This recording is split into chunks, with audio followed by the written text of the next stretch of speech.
ও দিদা, শরীর খারাপ নাকি?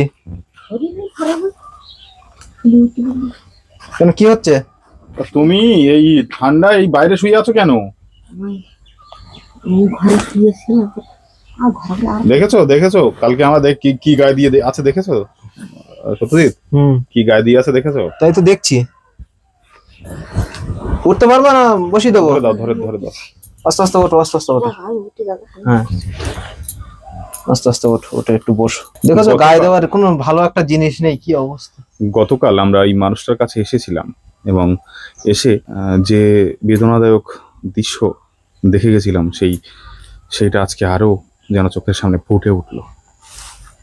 ঠিক আছে, তুমি ওইভাবে বসো। আমার অনেক কাপড় চোপড় আছে, কিন্তু আমার সেলাই করার মতো শক্তি আমার নেই, তো তাই একটা কম্বল গায়ে দিয়ে পড়ে আছে। আজকে আমরা আজকে প্রচন্ড ঠান্ডা, আজকে সূর্য ওঠেনি, আকাশে প্রচন্ড কুয়াশা এবং প্রচন্ড ঠান্ডা দিন। কিচ্ছু লাগবে না, তুমি এসে বসো এখানে। দিনে আজকে আমরা ওনার কাছে এসে দেখলাম উনি এই ঘরের বারান্দাতে একটা এরকম এই সিমেন্টের বস্তার একটা বিছানা তৈরি করে সেখানে পড়ে রয়েছে। তো এই সমস্ত মানুষগুলোর কাছে আমরা যেন ভগবানের আশীর্বাদ পেয়ে গেছি, এবং এই সমস্ত মানুষের মুখের একটু হাসি আমাদের কাছে অনেকটা অনুপ্রেরণা জাগায়, যে এই সমস্ত মানুষের কাছে পৌঁছে কিছু দিতে পারলে। তো আসুন আজকে আমরা সবাই মিলে আমাদের যত বন্ধুরা আছে, যত দিদিরা আছে, দিদি ভাইরা আছে, যারা দূর থেকে আমাদের পাশে দাঁড়িয়েছে এবং আমাদেরকে সহযোগিতা করেছে, সেই দিদি ভাইদের সহযোগিতার মাধ্যমে আমরা আজকে এই জায়গাতে এসে পৌঁছেছি। আসুন দিদার হাতে আমরা তুলে দেওয়ার চেষ্টা করব সেই সামান্য অনুদান, যেটা আমাদের কাছে আমাদের দিদি ভাইরা, দাদা ভাইরা অনেক দূর থেকে পাঠিয়েছে। আসুন শুরু করো। ভোলা না, কথা বল। দিদা, অনেক দূর থেকে আমাদের দুই দিদি ভাই তোমার জন্য এই ছোট্ট উপহারটা পাঠিয়েছে, বুঝতে পেরেছো? খুলে দাও। উপহার জিনিসটা ছোট হয় না, ঠিক আছে? এটা দুই দিদি ভাই পাঠিয়েছে। না, এটা একটা সোয়েটার তোমার জন্য পাঠিয়েছে, ঠিক আছে? আর এটা হচ্ছে রুমাল টুপি। যখন রাস্তার দিকে বেরোবে এটা মাথায় বেঁধে নিয়ে, এভাবে বেঁধে নিয়ে বেরোবে, তাহলে গলায়ও ঠান্ডা লাগবে না, ঠিক আছে? আর এই চাদর, যখন তুমি বাইরের দিকে একটু বেরোবে, তখন এখন যা ঠান্ডা পড়ছে ওইভাবে খালি গায়ে ঘুরলে হবে না, ঠিক আছে? চাদরটা গায়ে দিয়ে বেরোবে, হ্যাঁ?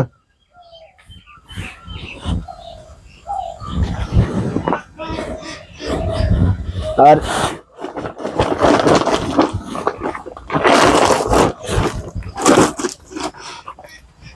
একটা ব্ল্যাঙ্কেট পাঠিয়েছে তোমার জন্য ওই দুই দিদি ভাই, ঠিক আছে? খুশি তো? এখনো আছে তোমার জন্য 2 প্যাকেট বিস্কুটও দিয়েছে। এই যে এই 2 প্যাকেট বিস্কুটও দিয়েছে, যখন খিদে পাবে খাবে, ঠিক আছে? খুশি তো তুমি?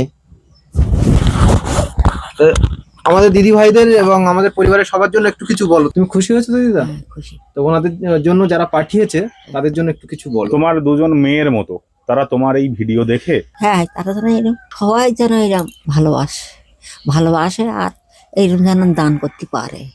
একদম। আর এর পরবর্তীতে তাদের সঙ্গে, মানে যে সমস্ত বন্ধুরা আমাদের আছে সবার সঙ্গে আমরা আলোচনাও রেখেছি, যদি কোনো সহযোগিতা তারা করে আমরা আবারও আসবো তোমার কাছে, এসে সেই সহযোগিতা আমরা তোমার হাতে পৌঁছে দেবো, ঠিক আছে? তুমি তাহলে এই ব্ল্যাঙ্কেটটা গায়ে দেবে, রাত্রে গায়ে দিয়ে শোবে। হ্যাঁ, ওই ব্ল্যাঙ্কেটের তলায় তোমার ওই যে কম্বলটা আছে ওটা নেবে, নিয়ে দুটো একসঙ্গে করে গায়ে দেবে, তাহলে তোমার ঠান্ডাটা লাগবে না, ঠিক আছে? আর আমরা দেখছি যদি আর কিছু সহযোগিতা করতে পারি আমরা তোমার কাছে অবধি। আমার কাছে শুধু আমি একটা কথা বলবো। হ্যাঁ, বলো বলো। বলতেছি যে আমার খুব অভাব, তা কিছু টাকা পয়সা সাহায্য করতে পারবে সে দিদি? সেটা শুনতে হবে। তুমি টাকা পয়সা কি করবা? খাওয়ান, চাল ডাল কেনার জন্য? ঠিক আছে, আমরা দেখছি ব্যাপারটা। আমরা আজকে আলোচনা রাখবো, রেখে যদি তারা দেয়, ঠিক আছে, তোমার চাল ডাল কিনে যদি দেয় তারা, আমরা তোমার কাছে অবধি পৌঁছে দেবো। দারুণ কষ্ট যাচ্ছে, দারুণ কষ্ট। একদিন যদি খাইতাম দুসাঁজ, এক সাঁজ যদি খাইতাম দুসাঁজ হয় না, এইরকম করে খায়। শুধু শরীরটা দেখো দিদার চোখ দিয়ে জল বেরিয়ে যাচ্ছে, মানে কি বলবো, এক সাঁজ খেলে দু সাঁজ খাওয়া হয় না। ওই তো উনি বলছিলেন যে হ্যাঁ। গতদিন দুপুরবেলা রান্না করেছেন, সকালবেলা হবে না তাই রাত্রে খায়নি। তো এইসব বিষয়গুলো খুব একটা ভালো জিনিস নয়। মানে অনেকে আছেন যাদের পরিবারে আমি ওই লাটিগুড়ি এগুলো একটু তরকারি ওগুলো একটু দুটো ভাত দেয় তাই খাইয়ে আসি। আর তরকারিটা দিলি বাড়ি রান্না করি, রান্না করে শুধু খাই। আর যারা খুব দয়া করে এই চালগুলো নিয়ে যা আবার একসাথ খাইও, এরকম এরকম করে চলে আমার। আমি সেই একটা বছর ঘরে এক বছর কেন 2 বছর মতন হয়ে যাচ্ছে, আমি কিছু করতে পারিনি। তা ঠিক আছে দিদা, আমরা চেষ্টা করবো তোমরা একটু চাল ডাল। আমরা এই কথাগুলো সবার সামনে তুলে হ্যাঁ। ধরবো, এবং তোমাকে কিছু যদি আরো কিছু সাহায্য করা যায়। স্বামীও দেখে না, ছেলেও দেখে না, আর কেউ দেখে না। দেখো দিদা কাঁদছে, দিদাকে কেউ দেখার মতো কেউ নেই, স্বামী সন্তান থেকেও কেউ দেখে না, কি অবস্থা।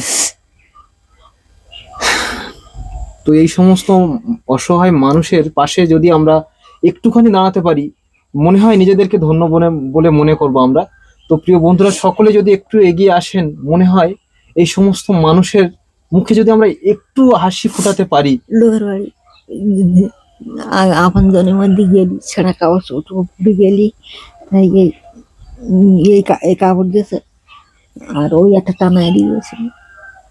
আপন জনের মধ্যে গেলি কাপড় নেই। দেখো পুরানো জিনিসপত্র পরে কিভাবে দিন যাপন করছে, কারো কাছে গেলে মানে একটা নিজের কেনার মতো কোনো একটা বস্ত্র নেই, বা ভালো পরার মতো কোনো বস্ত্র নেই।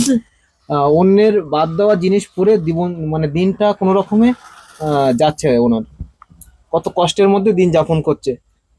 তো সকলে যদি একটুখানি, উপহার জিনিসটা ছোট্ট হলেও হয়তো অনেক বড়, তো একটু আপনারা সকলে সহযোগিতার হাত বাড়িয়ে দেবেন এই অসহায় মানুষটার জন্য।